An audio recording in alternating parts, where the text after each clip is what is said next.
Hello YouTube, vintage electronics, cameras, tape recorder collectors and restorers. What do you do on an afternoon in May when the weather just went it was supposed to clear up and be sunny. Instead we had rolling thunderstorms coming through, and it was actually warm t-shirt weather in the morning, and now we're going to have a frost overnight. This is Ontario weather on the May long weekend.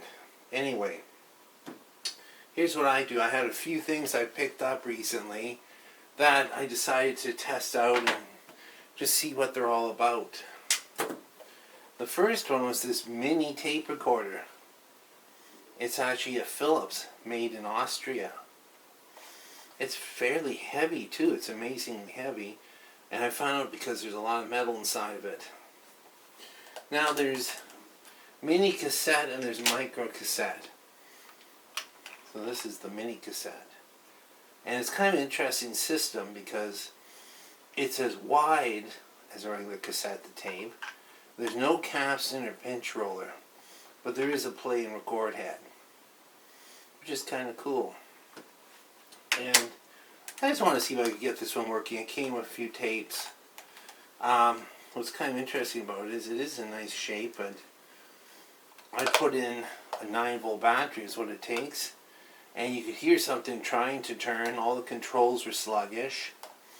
It's kind of a Model T Ford gearbox, you know.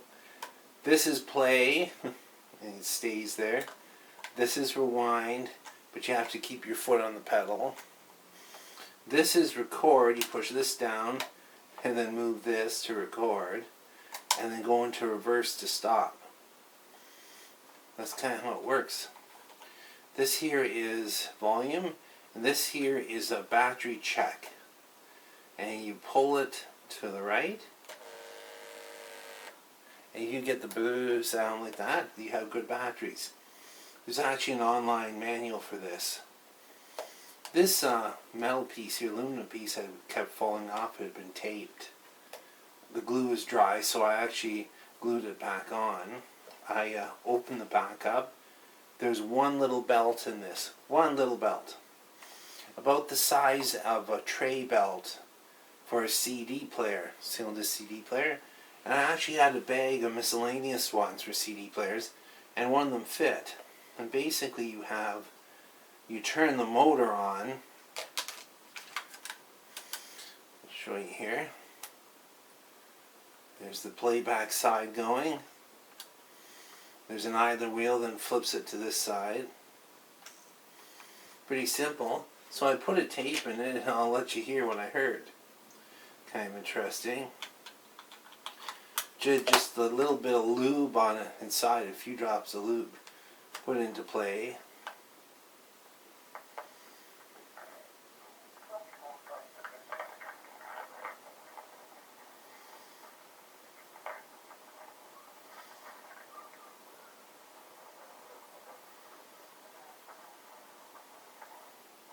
Something there.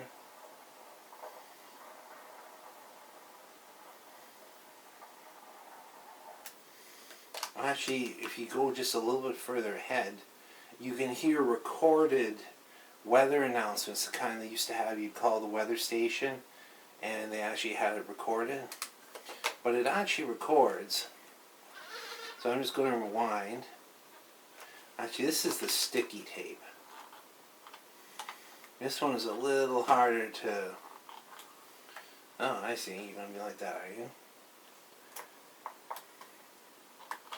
You gotta make sure it's out of gear to take the tape out. Let's put this one in.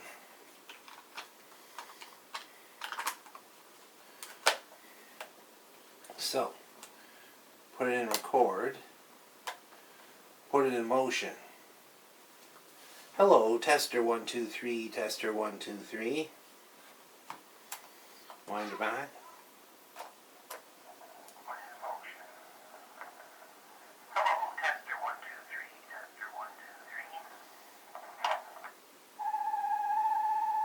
Other than that, there's just this sound on there. Some kind of reverser, I don't know, or eraser. Yeah, it works pretty good. For what it's amazing actually how well built it is. I haven't seen one of these around for years. It's a toy. It was like $5 at a thrift store. I checked the other tapes, so there's these 3 Philip ones, and then this one.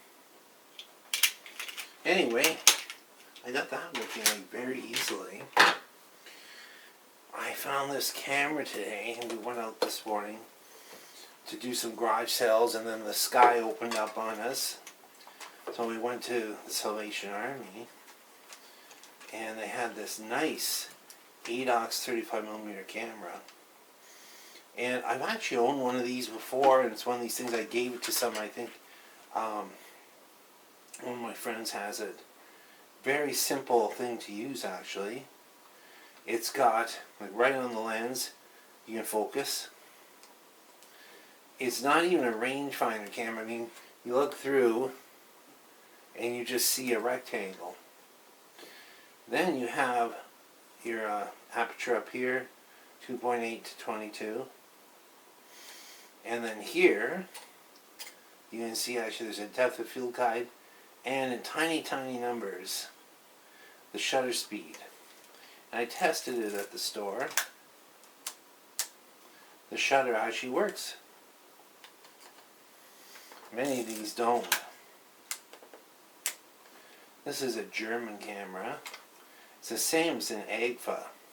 It's in really nice shape. Made in Germany. Mid-60s.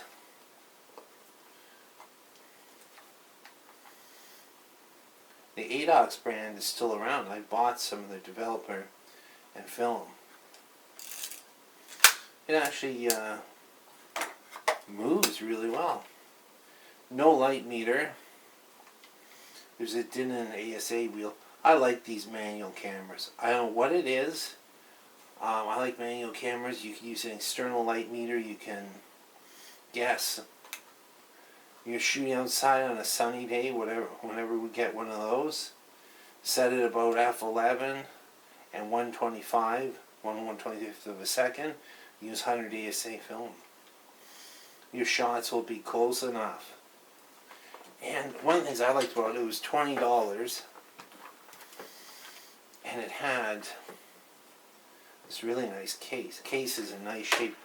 These were very easily worn out, these cases, but this one's nice. It even smells leatherly. So, good strap on it. I'll take this off though. I might take some of the leather with it. It was just put out today. That's what the guy was telling me. Like, it's only been out maybe an hour. For $20, that to take, if you want to get into 35 and have some fun with the camera, can't go wrong with that.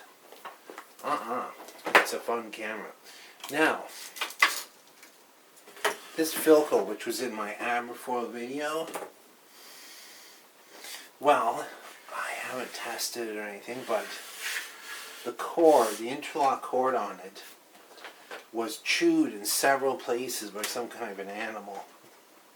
But especially right where it goes in. So I think this one will fit.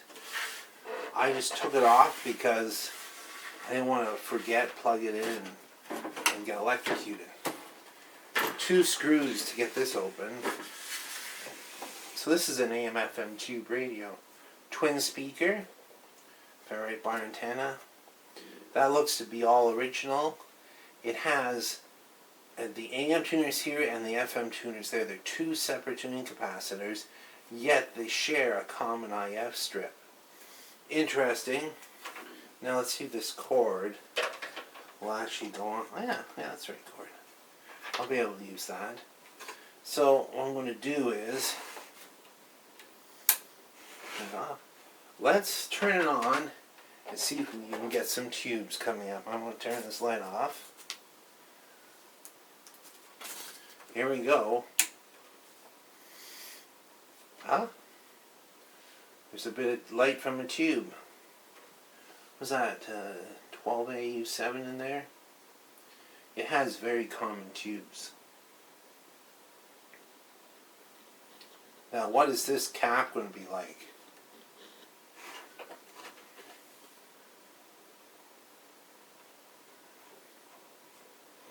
Yeah. Now, it has an interesting selector. You pull out the tuning knob. What is it? Pull for AM, push for FM. No way.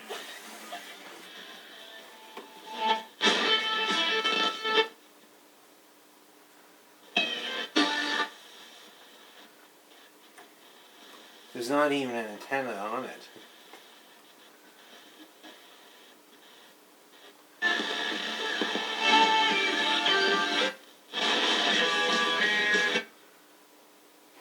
It's actually working. And there's nothing's been done to this one. Okay, I'm going to pull on the knob and get AM if I can. No way. So obviously something dragging there a bit.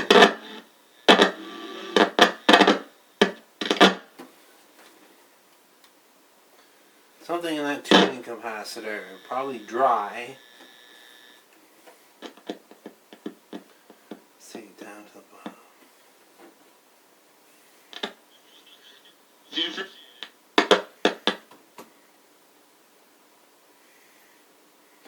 Could be a tube too.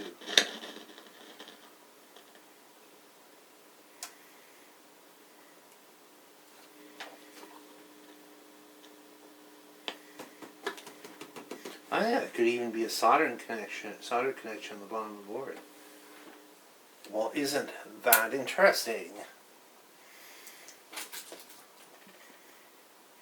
Something smells kind of hot. Something cooking.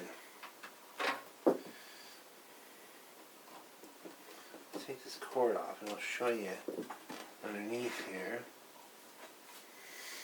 Yeah, so single circuit board. And there's a bad joint right there. I can see that one, that one. This is kind of the end of the tube here, so you got into printed circuit boards, and the heat doesn't like printed circuit boards, especially around the output tube.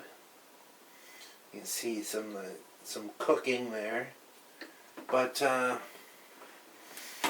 I'm just going to do a little more checking on it. There's definitely a burning electrical smell. I'm just not sure where it's from. Smells like a resistor. Oh, look at that. Germanium rectifier. Well, it's going to be kind of... I'll play with this a little bit later. Just thought I'd show you some of the cool stuff that I found. And this is all stuff like... You don't pay much for this stuff. I paid $40 for this rail because I just like the look. I want this on a shelf somewhere. Clean it up, pull everything out, give it a little bath, get all the dirt out of these slots here. I just thought the color and the look of it would be a great display piece. The camera to take pictures with, and the tape recorder to, I don't know, tape record something. Note to myself. Anyway, thanks for watching and listening.